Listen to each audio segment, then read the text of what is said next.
नमस्कार दोस्तों, स्वागत है आपके अपने YouTube चैनल रीडिंग लवर्स पर। दोस्तों, आज की जो वीडियो इसमें हम करने वाले हैं आपके यूजीसी नेट में पूर्व जो एग्ज़ाम हुए थे इनके महत्वपूर्ण क्वेश्चन। और ये जो क्वेश्चन है आपके यूजीसी नेट के अलावा अगर आप किसी अन्य भी एग्ज़ाम की तैयारी कर रहे हैं तो ये आपके अन्य एग्ज़ामों के लिए भी महत्वपूर्ण रहने वाले हैं। और अगर बात करें यहाँ पर आपके यूजीसी नेट की, तो यहाँ पर आपको ये भी पता लग जाएगा कि किस तरीके से जो क्वेश्चन है पहले जो एग्ज़ाम हुए थे इनमें ये पूछे जा चुके हैं। तो हमारा जो यहाँ पर पहला जो क्वेश्चन है कि प्रभावी शिक्षण इनमें से क्या है। शिक्षक का संतोष है, ईमानदारी और प्रतिबद्धता है, शिक्षक का छात्रों को पढ़ाना और समझाना है, या व्यावसायिक श्रेष्ठता के प्रति शिक्षक की रुचि है। तो प्रभावी शिक्षण यहाँ पर क्या है। अब इनमें अगर हम देखें तो जो ऑप्शन सी में यहाँ पर दिया गया है, शिक्षक का छात्रों को पढ़ाना और समझाना, इसी को ही प्रभावी शिक्षण यहाँ पर माना गया है। इसके बाद जो आ जाता है नेक्स्ट क्वेश्चन, हमारा क्वेश्चन रहेगा अधिगम का सबसे उपयुक्त अर्थ कौन सा है। कौशल अर्जन करना, व्यवहार संशोधन, व्यक्तिगत समायोजन, या फिर ज्ञान को दिमाग में बैठाना। तो अधिगम का जो सही अर्थ यहाँ पर क्या लिया गया है, तो अधिगम का मतलब है यहाँ पर व्यवहार संशोधन, जो ऑप्शन बी में दिया गया है। इसके बाद आ जाता है नेक्स्ट क्वेश्चन है निम्नलिखित शिक्षण प्रक्रिया को ठीक क्रम में व्यवस्थित कीजिए।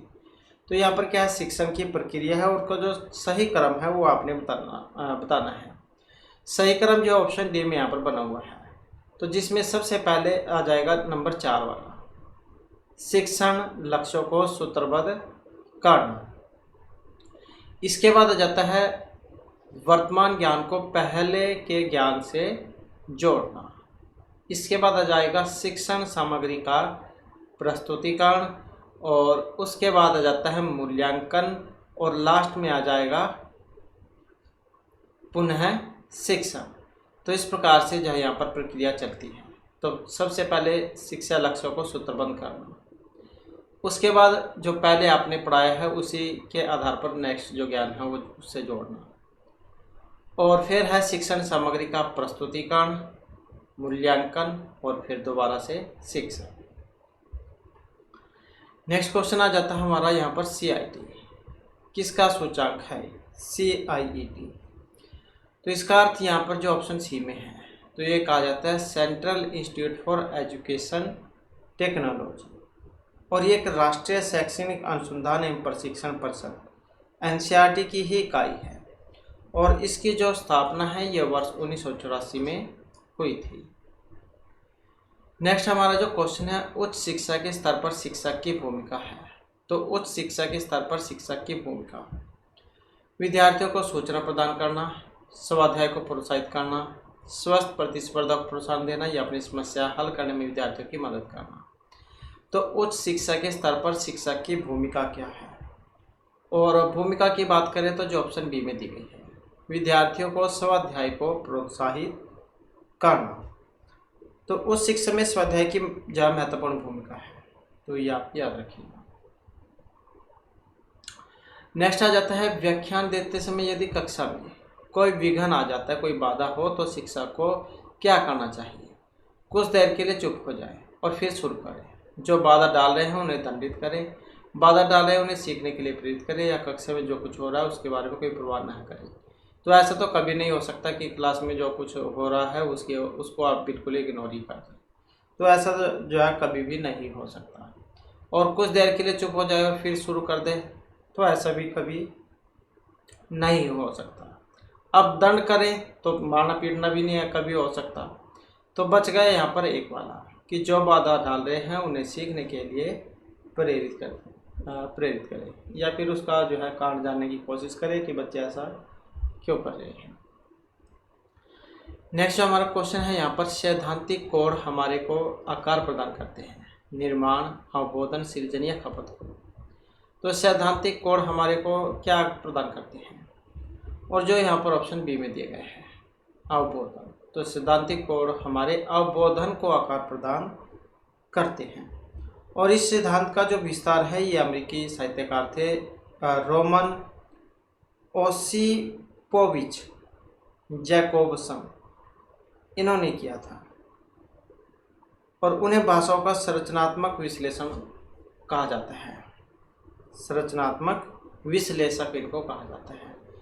तो जैकोबसन है इनका नाम, शॉर्ट फॉर्म में अगर आप याद रखो जैकोबसन, तो ये इनका नाम है। नेक्स्ट आ जाता है संप्रेषण में मिथकों की शक्ति होती है परंतु वे उन्हें संकृतिहीन होते हैं, महत्वहीन यथा तथ्य या वरीयता नहीं दी जाती है। संप्रेषण में मिथकों की शक्ति होती है और जो यहाँ पर ऑप्शन डी में है उन्हें क्या है, वरीयता नहीं दी जाती है। नेक्स्ट आ जाता है भारत की प्रथम बहुभाषाई समाचार एजेंसी कौन सी है। बहुभाषाई समाचार एजेंसी समाचार एपीआई, हिंदुस्तान समाचार या समाचार भारती, कौन सी है, तो यह है हिंदुस्तान समाचार। इसका जो गठन है ये दिसंबर में हुआ था, दिसंबर 1948 में। आपातकाल के दौरान हिंदुस्तान समाचार का विलय सरकारी न्यूज एजेंसी समाचार के साथ कर दिया गया था। तो हिंदुस्तान समाचार ने 8 भारतीय भाषाओं में समाचार पत्र और पत्रिकाओं का प्रकाशन किया है। नेक्स्ट आ जाता है नमूना लेने की लॉटरी पत्ती का उपयोग किसके लिए किया जाता है। निर्वाचन, सिद्धांतिकरण, कल्पना या बेतरतीब ग्रहण या फिर यादृच्छिकरण के लिए। तो लॉटरी पत्ती का उपयोग किसके लिए किया जाता है, तो यह होता है बेतरतीब ग्रहण अर्थात यादृच्छिकरण के लिए। इसके बाद है शोध का मुख्य ध्येय क्या है। साहित्य की समीक्षा करना, पहले से ज्ञात का सारांश करना, अकादमिक उपाधि अर्थात डिग्री प्राप्त करना, या न तथ्यों की खोज करना या फिर ज्ञात तथ्यों की ताज़ा व्याख्या करना। तो शोध जो होता है इसका मुख्य जो ध्येय है क्या है, मुख्य ध्येय जो ऑप्शन डी में दिया गया है जो नए तथ्य की खोज करना या फिर ज्ञात तथ्यों को ताज़ा व्याख्या करना। नेक्स्ट हमारा क्वेश्चन आ जाता है मौलिक शोध से। मौलिक शोध के सिद्धांतों का निम्नलिखित में से किस में उपयोग किया जाता है। क्रियापरक शोध में, अनुप्रयुक्त शोध, दार्शनिक या ऐतिहासिक शोध में। तो मौलिक शोध के सिद्धांतों का किस में उपयोग किया जाता है, और जो ऑप्शन बी में है यहाँ पर किसमें होगा, तो ये होगा अनुप्रयुक्त शोध में। मौलिक शोध जो है ये वस्तुतः व्यवस्थित अध्ययन पर आधारित होता है जो बृहद ज्ञान और समझ से जुड़ा हुआ है, और इस प्रकार का शोध विज्ञान तथा इंजीनियरिंग जैसे संभागों में देखने को मिलता है, और इसमें अनुप्रयुक्त शोध की प्रवृत्ति प्रयुक्त होती है। तो अनुप्रयुक्त शोध जो इसका सी आंसर हमारा रहेगा। नेक्स्ट हमारा क्वेश्चन है संचार माध्यम का अपनी कार्यसिद्धि के लिए उपयोग करने वाले प्रयोक्ता को कहते हैं। तो संचार माध्यम का अपनी कार्यसिद्धि के लिए उपयोग करने वाले प्रयोक्ता को निष्क्रिय, सक्रिय, सकारात्मक या नकारात्मक श्रोता तो क्या कहा जाएगा। अब इनमें अगर देखें तो ऑप्शन है बी वाला हमारा, तो क्या कहा जाएगा, सक्रिय श्रोता कहा जाएगा। सक्रिय श्रोता केवल एक श्रोता ही नहीं है बल्कि वह सूचनाओं के संप्रेषण से जुड़ा होता है और व्यक्तिगत तथा सामाजिक संदर्भों में से श्रोता सक्रिय होते हैं। इसके बाद है कक्षा संचार का वर्णन निम्नलिखित में से किसके द्वारा किया जा सकता है। कक्षा संचार का गवेषणा, समस्थानीकरण, असंकेतित आख्यान या फिर व्याख्यान। तो कक्षा संचार का वर्णन किसके द्वारा किया जा सकता है, और जो ऑप्शन डी में है यहाँ पर अर्थात जो व्याख्यान है। नेक्स्ट है वर्स्टीहेन स्कूल ऑफ अंडरस्टैंडिंग को किसने लोकप्रिय बनाया था। वर्स्टीहेन स्कूल ऑफ अंडरस्टैंडिंग को जर्मन समाज विज्ञानी, अमेरिका दार्शनिक, ब्रिटिश एकादमिक विद्वान या इतालवी राजनीतिक विश्लेषक। तो वर्स्टीहेन स्कूल ऑफ अंडरस्टैंडिंग को लोकप्रिय बनाया था, और जो यहाँ पर ऑप्शन ए में है तो ये थे जर्मन समाज वैज्ञानिक, और जिसे लोकप्रिय बनाने का श्रेय प्रसिद्ध जर्मन चिंतक मैक्स वेबर को दिया जाता है। जर्मन समाज वैज्ञानिक है ये मैक्स वेबर। नेक्स्ट जो हमारा क्वेश्चन आ जाता है वैज्ञानिक शोध में क्रमिक संक्रियाएं कौन सी होती है। वैज्ञानिक शोध में क्रमिक संक्रियाएं सहविचरण, भ्रामक संबंध का बहिष्करण, सामान्यीकरण, सिद्धांतिकरण। मतलब इनमें कौन सा है, क्रमिक संक्रिया कौन सी है। अब इनमें अगर देखें तो ऑप्शन सी वाली है जिसमें सैद्धांतिकरण, सामान्यीकरण, भ्रामक संबंधों का बहिष्करण और सहविचरण, तो ये सारे इसमें आ जाएंगे। इसके बाद आ जाता है अगला क्वेश्चन हमारा, संस्थागत संचार को इनमें से किसके समतुल्य माना जा सकता है? संस्थागत संचार को अंतः वैयक्तिक संचार, अंतर वैयक्तिक संचार, समूह या जन संचार। अब जो ऑप्शन सी में है यहाँ पर, तो कौन सा है? समूह संचार की। तो संस्थागत संचार को किसके समतुल्य माना गया है? समूह संचार के। इसके बाद क्वेश्चन आ जाता है, दो अल्पकथनों के उद्देश्य और विधेय की शब्दावली यदि एक जैसी है, तो एक की शब्दावली दूसरे का निषेध करती है, तो उन दोनों के बीच का संबंध क्या कहलाएगा? यदि दो अपकथनों के उद्देश्य और विधेय की शब्दावली एक जैसी है और एक की शब्दावली दूसरे का निषेध करती है, तो इसे हम विरोध, विपरीत, उपविरीत या उपसर्ग क्या कहेंगे? अगर एक दूसरे का निषेध करती है तो उनको क्या है? विरोधात्मक माना जाएगा। इसके बाद आ जाता है अनन्या और कृष्णा अंग्रेजी बोल और समझ सकती है। बुलबुल अर्चना की तरह ही हिंदी लिख और बोल सकती है। अर्चना अनन्या से बंगला में भी बात करती है। कृष्णा बंगला नहीं समझ सकती। बुलबुल अनन्या से हिंदी में बात करती है, तो कौन अंग्रेजी, हिंदी और बांग्ला बोल और समझ सकती है? तो यहाँ पर जो आप एक चार्ट जो है इसके माध्यम से देख सकते हैं, तो इसमें जो इंग्लिश है और हिंदी और बांग्ला या जाएंगे और यहाँ पर आ जाएगा जो ये कैंडिडेट है, जैसे अनन्या है, कृष्णा है, बुलबुल है और अर्चना है। तो ये कौन सी बोल सकती है? अनन्या अंग्रेजी, कृष्णा भी अंग्रेजी, और अनन्या हिंदी भी और बांग्ला भी, कृष्णा बांग्ला नहीं, और बुलबुल हिंदी और अर्चना भी हिंदी। तो इसलिए अनन्या जो है ये अंग्रेजी, हिंदी और बांग्ला, अनन्या जो है ये सारी भाषाएं बोल लिख सकती है, मतलब समझ सकती हैं। तो ऑप्शन जो है यहाँ पर सी वाला इसका हो जाएगा। नेक्स्ट आ जाता है नमूना लेने में गलती इनमें से किसके साथ घट जाती है? नमूने के आकार में कमी, आकार में वृद्धि, यादृच्छिकरण या फिर विश्लेषण। तो नमूना लेने में गलती इनमें से किसके साथ घटती जाती है? किसके साथ? आकार में वृद्धि के। नमूना संग्रहण में गलती की संभावना तब अधिक होगी जब नमूनों की संख्या और आकार ये वृहद होगा। नेक्स्ट आ जाता है 40 विद्यार्थियों की एक कक्षा के प्राप्त अंक का मध्यमान 65 है। कक्षा के आधे विद्यार्थियों के प्राप्त अंक का मध्यमान 45 है। तो बचे हुए विद्यार्थियों के प्राप्त अंक का मध्यमान क्या होगा? 85, 60, 70 या 65?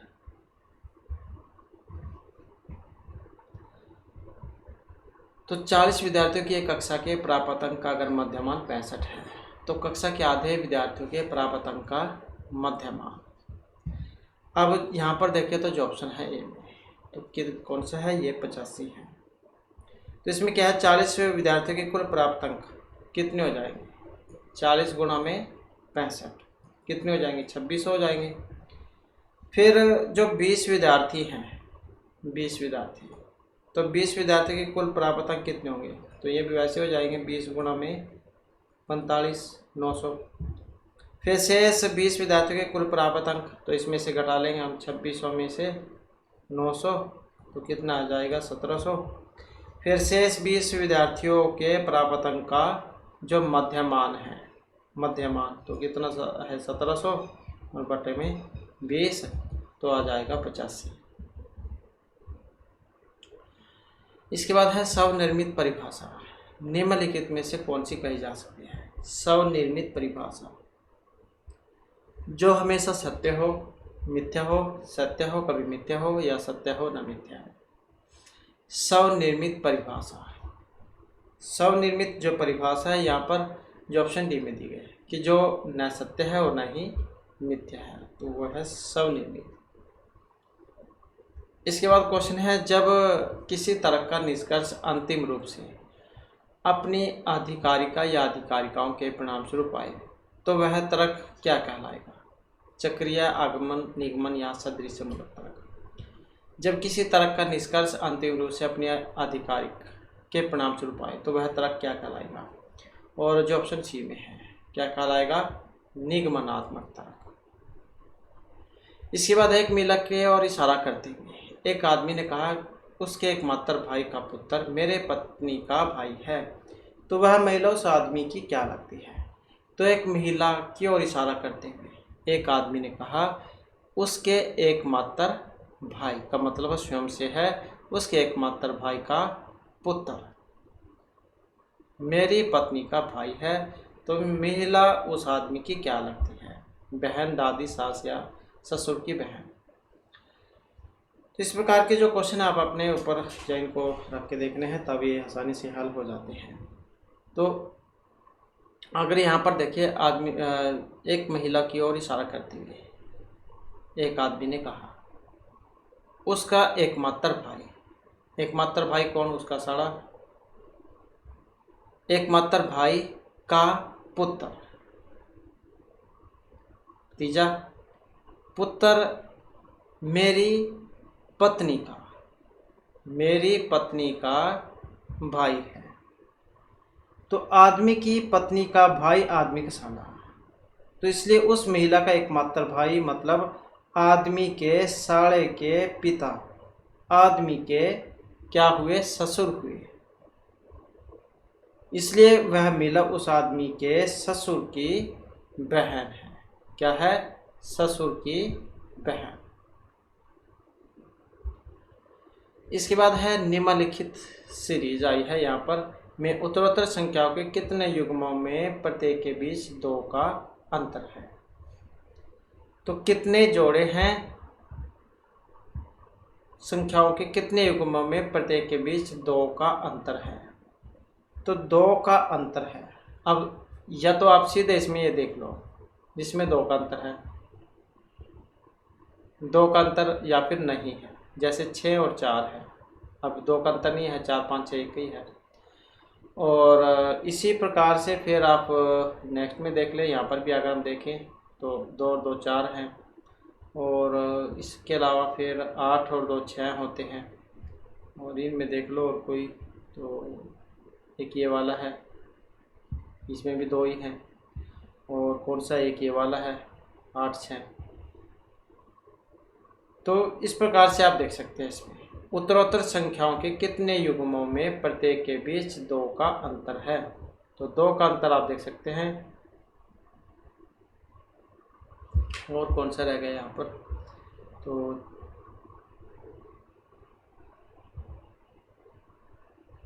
तो एक जो है यहाँ पर 5 और 3 ये भी है, 5 और 3।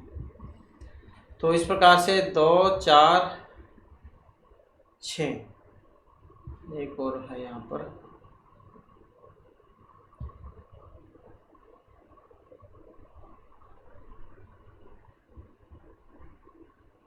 एक ये वाला भी है 5।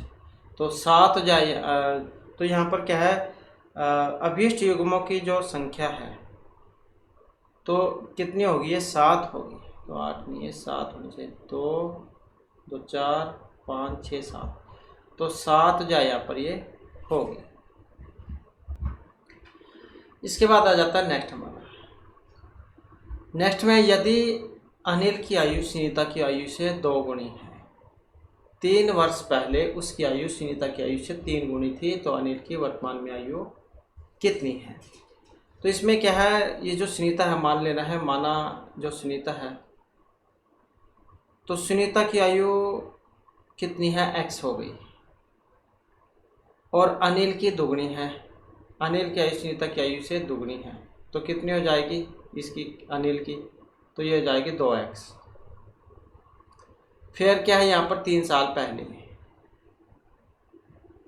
3 वर्ष पहले 3 वर्ष पहले उसकी आयु सुनीता की आयु से 3 गुना थी, तो 3 वर्ष पहले क्या होगी फिर इसका, ये हो जाएगी 2x माइनस में 3 और 3x माइनस में 3। तो जब हम इसे हल करेंगे तो क्या बनेगा? तो ये हो जाएगा 2x माइनस में 3 बराबर 3x माइनस में 9, और ये तो ऐसे ही कट जाएगा। x बराबर क्या आ जाएगा, x बराबर आ जाएगा 9 माइनस 3 6। तो जो ऑप्शन ए में यहाँ पर दिया गया है। इसके बाद आ जाता है दो या दो से अधिक राज्यों के बीच के विवाद पर निर्णय लेने की भारत के सर्वोच्च न्यायालय की शक्ति किस अधिकारिता के अंतर्गत आती है। तो दो या फिर दो से अधिक राज्यों के बीच के विवाद पर निर्णय लेने की भारत की सर्वोच्च न्यायालय की शक्ति, तो ये परामर्शता या अधिकारिता अपील या मौलिक यादी किसके अंतर्गत आती है। अगर दो राज्यों के बीच में ये झगड़ा हो जाए, झगड़े पर निर्णय लेना, तो ये माना गया है ऑप्शन सी, अर्थात जो मौलिक अधिकारिता है। इसके बाद है सही बताना है कि भारत में 7 संघ शासित क्षेत्र हैं, 2 संघ शासित क्षेत्रों में विधानसभा है, 1 संघ शासित क्षेत्र का उच्च न्यायालय है, 1 संघ शासित क्षेत्र 2 राज्यों की राजधानी है। तो कौन सा वाला सही है। अब इनमें अगर हम देखें तो ऑप्शन डी वाला इसका सही है। 1 2 3 4 1 2 3 4 को सही माना गया है। तो भारत में क्या है, 7 केंद्र शासित क्षेत्र हैं, संघ शासित क्षेत्र हैं। दिल्ली और पुडुचेरी ऐसे संघ शासित प्रदेश हैं जहां विधानसभा अस्तित्व में है। चंडीगढ़ का एक संघ शासित क्षेत्र है, ये तो पता ही है, हरियाणा और पंजाब की एक ही है, और यहाँ एक उच्च न्यायालय भी स्थित है। तो इस प्रकार से सारे यहाँ पर माने गए हैं। नेक्स्ट आ जाता है क्वेश्चन हमारा, केंद्रीय सूचना आयोग के बारे में कौन सा वाला सही है। यहाँ पर कोट वाला क्वेश्चन है। केंद्रीय सूचना आयोग एक संवैधानिक निकाय है। मुख्य सूचना आयुक्त तथा अन्य सूचना आयुक्तों की नियुक्ति भारत का राष्ट्रपति करेगा। आयोग अधिक से अधिक 25,000 का जुर्माना लगा सकता है। वह गलती करने वाले अधिकारी को दंडित कर सकता है। तो सही बताना है कौन से वाला है। अब इनमें अगर हम देखें तो ऑप्शन सी वाला है, 1 2 और 3। केंद्रीय सूचना आयोग एक संवैधानिक निकाय है। 2 मुख्य सूचना आयुक्त तथा अन्य सूचना आयुक्तों की नियुक्ति भारत का राष्ट्रपति करता है।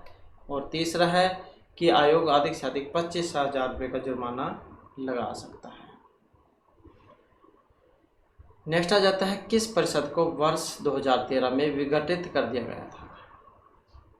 तो ये कौन सी है। तो जो ऑप्शन ए में यहाँ पर दी गई है, तो ये थी डिस्टेंस एजुकेशन काउंसिल को। तो जून 2013 में विश्वविद्यालय अनुदान आयोग ने डिस्टेंट एजुकेशन का जो काउंसलिंग है DEC, इसको समाप्त कर दिया था। इसका गठन हुआ था 1985 में।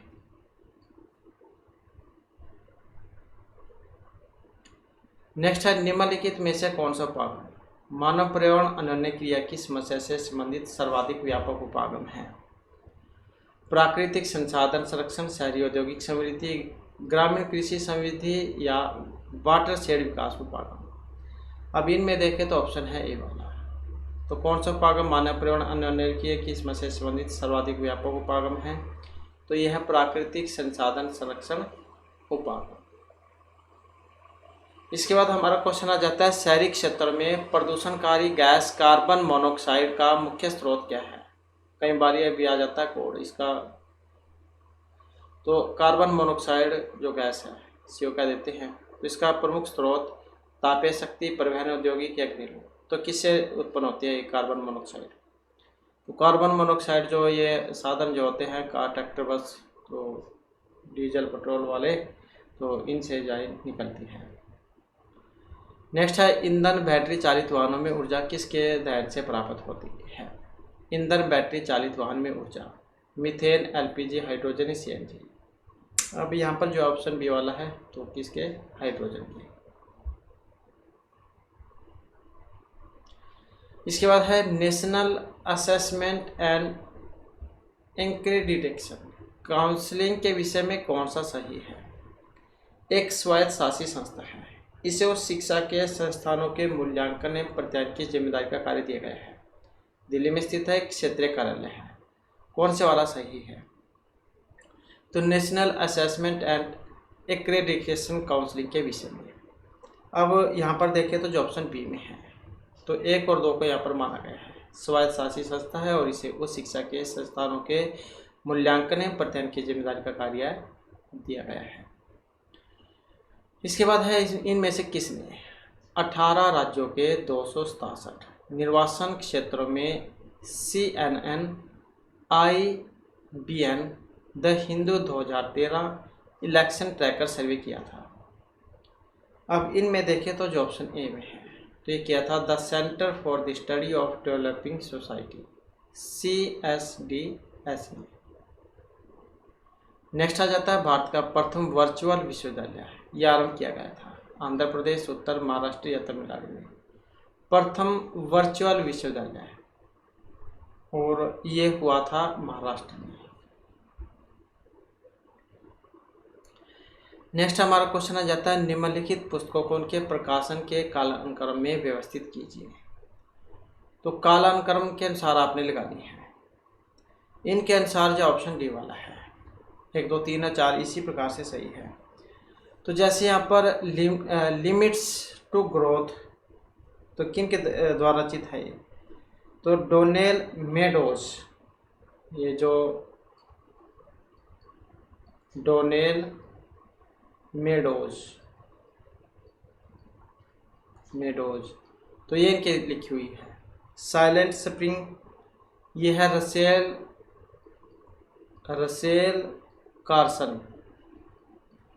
कार्सन।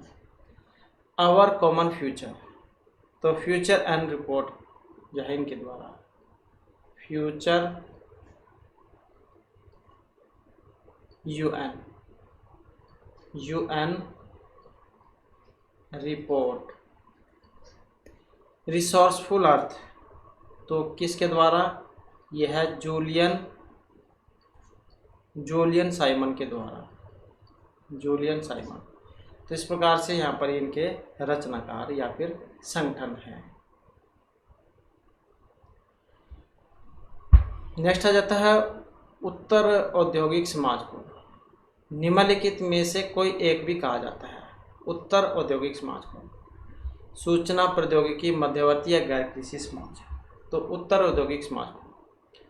और क्या कहा जाएगा? जो ऑप्शन ए में है, अर्थात सूचना समाज।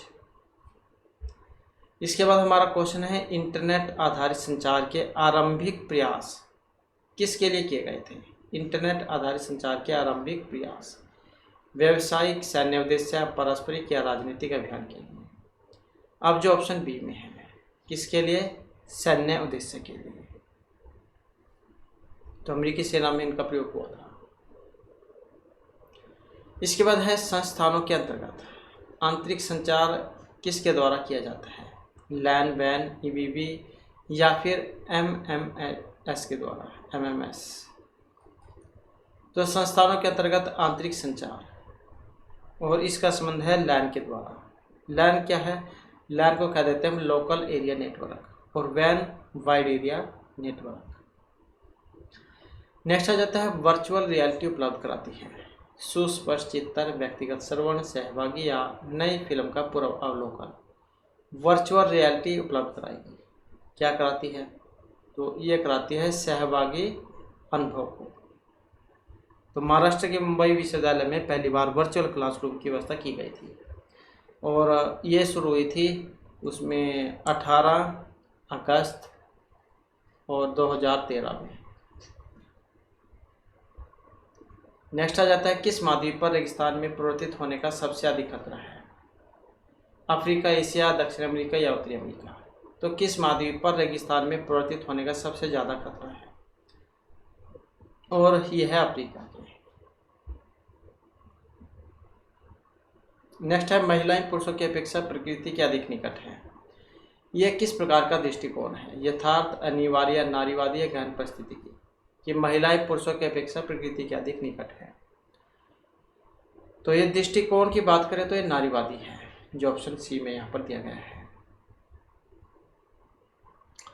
इसके बाद है उष्ण कटिबंधीय वनों के समाप्त होने के संबंध में कौन सा मुद्दा वैश्विक सरोकार का विषय नहीं है उष्णकटिबंधीय वनों के समाप्त होने के संबंध में? तो एक नहीं है यहाँ पर। ओजोन की सतह को क्षीण करने में योगदान करने वाले रसायनों को अवशोषित करने की उनकी क्षमता। धरती के ऑक्सीजन और कार्बन में संतुलन कायम रखने में उनकी भूमिका। धरती और वायु के तापमान, नमी, अंगभूत तत्व तथा परावर्तकता को समंजित करने की उनकी क्षमता। ये धरती के जैव विविधता में उनका योगदान। तो एक नहीं है उष्णकटिबंधीय वनों के समाप्त होने के संबंध में। अब नहीं है कौन सा? ऑप्शन डी वाला, धरती के जैव विविधता में उनका योगदान। इसके बाद है यहाँ पर एक कोड है, जैसे टीचर है इसको हम ऐसे लिख सकते हैं, तो ये चिल्ड्रन को हम कैसे लिखेंगे? तो यहाँ पर अगर हम देखें तो जैसे टी है, TSTUV, तो STUV। इसी प्रकार से यहाँ पर देखें EFG, ABC, CDE, तो कुछ ये वाला क्रम है, इसी प्रकार से यहाँ पर चलेगा। इसमें भी वैसे देख सकते हैं आप CDE, HIJ, IJK, LMN, DEF, तो ये वाला चलेगा जो ऑप्शन JP में आया है। नेक्स्ट है किसी व्यक्ति को सेब तथा आम दोनों को खरीदना है। एक सेब की कीमत है 7 रुपये, जबकि एक आम की कीमत है 5 रुपये। यदि उस व्यक्ति के पास रुपये 38 है तो वह कितने सेब खरीद पाएगा?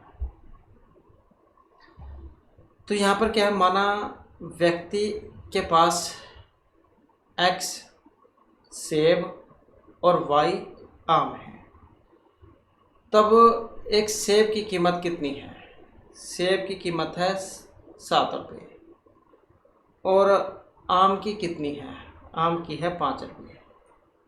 कितनी है? 5 रुपये। और पैसे कितने हैं उसके पास? 38 रुपये। तो जब हम इसे हल करेंगे तो क्या आएगा? तो आएगा x बराबर 4 और y बराबर 2। तो इसका मतलब क्या है? तो वह व्यक्ति 4 सेब खरीद पाएगा, जो ऑप्शन डी में यहाँ पर दिया गया है।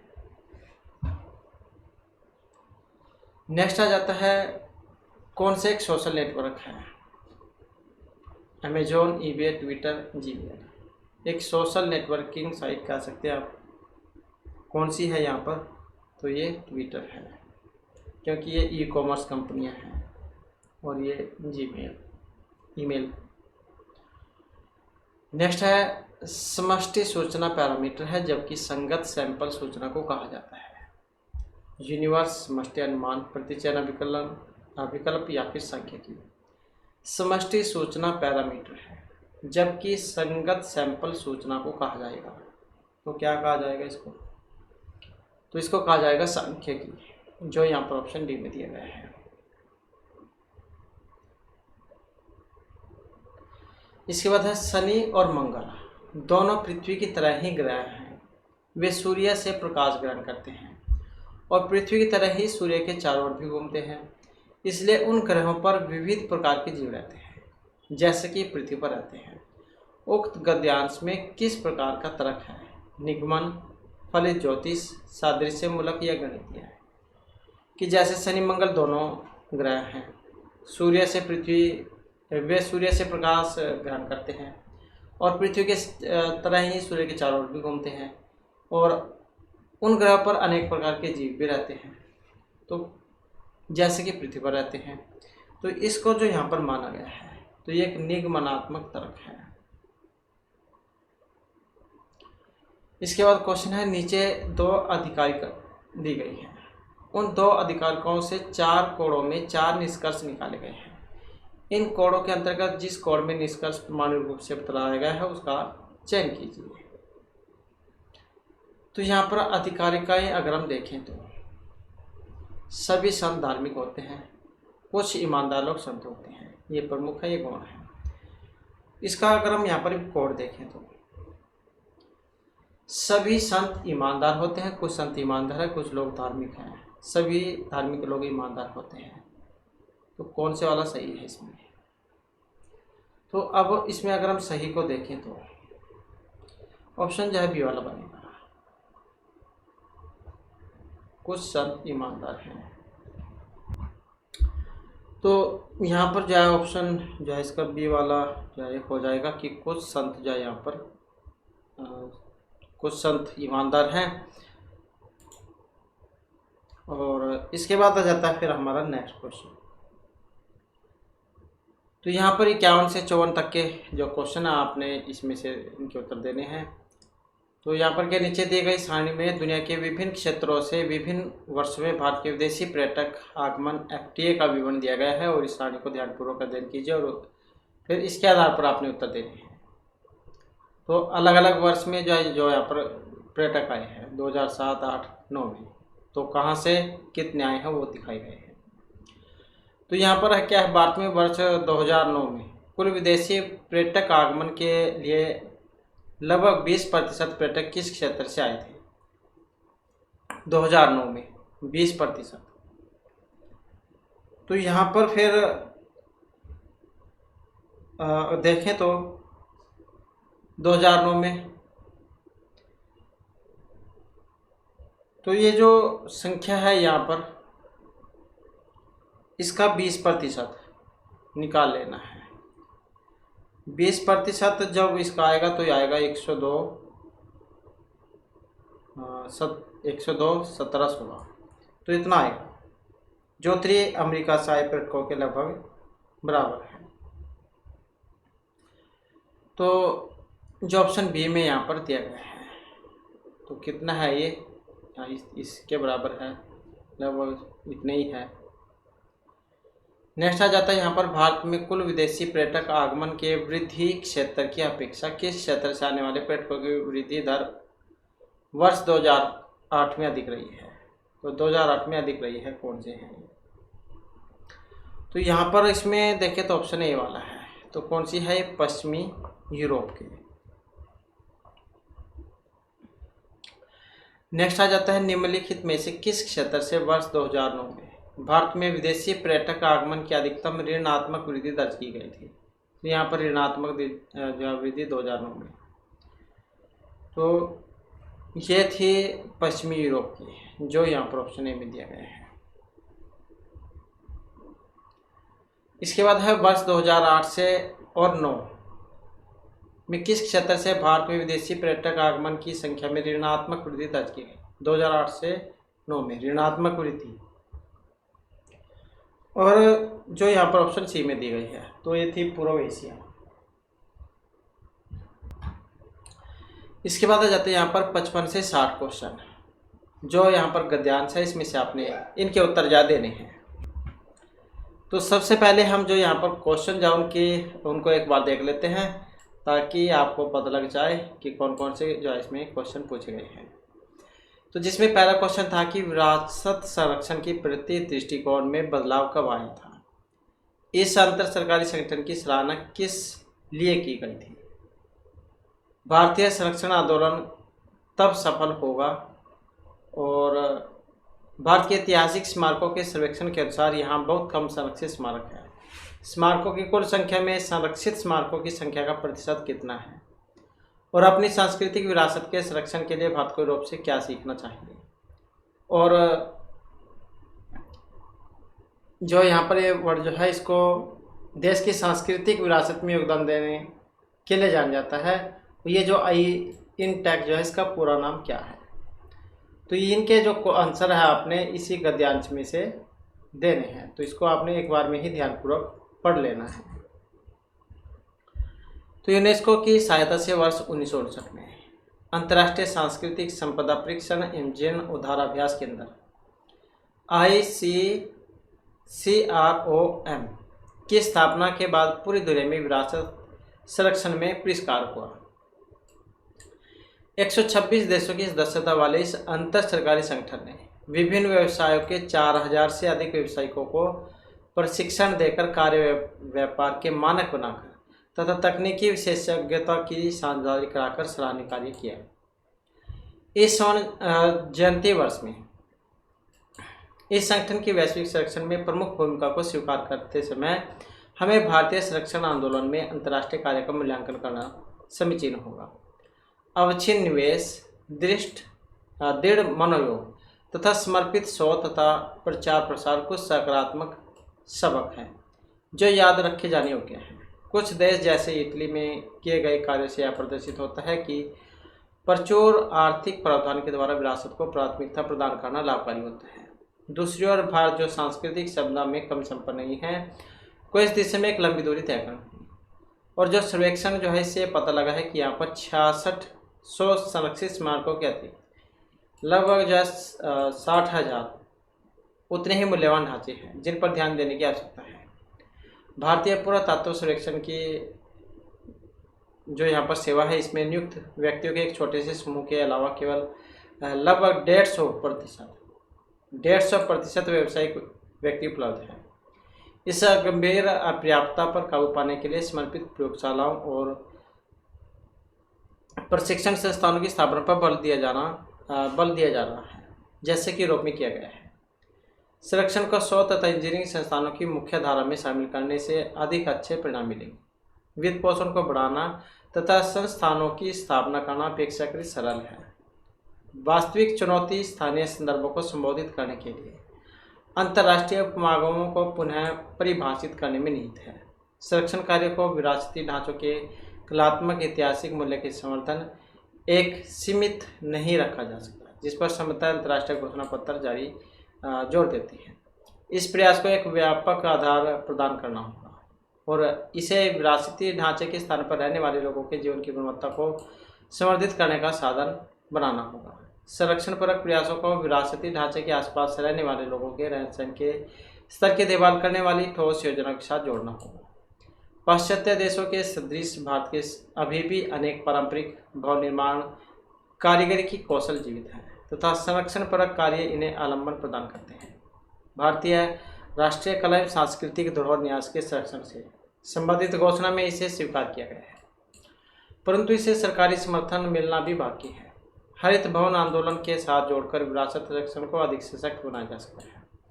विरासती ढांचे अनिवार्यतः पर्यावरण हितैषी होते हैं तथा भविष्य में संरक्षण धारणीय भवन निर्माण अभियान का क्रियात्मक हिस्सा बन सकता है। तो इस प्रकार का ये जो कंप्लीट गद्यांश था। अब आ जाते हैं इसमें क्वेश्चन। तो यहाँ पर क्वेश्चन है कि विरासत संरक्षण के प्रति दृष्टिकोण में बदलाव कब आया था। तो ये बदलाव कब आया था, और ये आया था जो ऑप्शन ए में दिया गया है, अंतर्राष्ट्रीय सांस्कृतिक संपदा परीक्षण एवं जीर्ण उद्धार केंद्र की स्थापना के बाद में।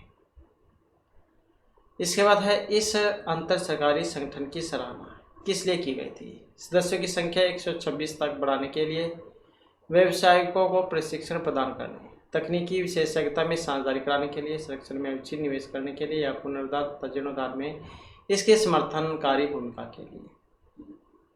तो यहाँ पर देखें तो इसमें कौन सा सही है। यहाँ पर है ऑप्शन बी वाला, व्यवसायिकों को प्रशिक्षण प्रदान करने तथा तकनीकी विशेषज्ञता में साझेदारी कराने के लिए। इसके बाद है भारतीय संरक्षण आंदोलन सफल होगा जब भारत सरकार से वित्तीय सहायता मिलेगी, संरक्षण आंदोलन में गैर सरकारी संगठनों की भूमिका और सहभागिता होगी, अच्छी निवेश, दृढ़ मनोयोग तथा संरक्षण के लिए जागरूकता का प्रचार प्रसार होगा। तो भारतीय संरक्षण आंदोलन कब सफल होगा, और जो ऑप्शन सी में यहाँ पर दिया गया है, अवच्छिन्न निवेश, दृढ़ मनोयोग, संरक्षण के लिए जागरूकता का जब प्रसार होगा। इसके बाद है भारत के ऐतिहासिक स्मारकों के सर्वेक्षण के अनुसार यहाँ बहुत कम संरक्षित स्मारक हैं। स्मारकों की कुल संख्या में संरक्षित स्मारकों की संख्या का प्रतिशत कितना आता है। तो इसमें जो है ऑप्शन आएगा बी वाला, तो कितना है 11% है। नेक्स्ट है अपनी सांस्कृतिक विरासत के संरक्षण के लिए भारत को यूरोप से क्या सीखना चाहिए। सांस्कृतिक विरासत के संरक्षण के लिए पर्याप्त बजट का प्रावधान होना, समर्पित प्रयोगशाला और प्रशिक्षण संस्थाओं की स्थापना, पर्याप्त धनराशि उपलब्ध कराने के लिए सरकार को बाध्य करना, और या फिर शोध तथा इंजीनियरिंग संस्थानों की मुख्यधारा में संरक्षण को शामिल करना। कोट वाला क्वेश्चन है और ऑप्शन बी को यहाँ पर माना गया है। तो जिसमें चौथा आ जाएगा शोध तथा इंजीनियरिंग संस्थाओं की मुख्यधारा में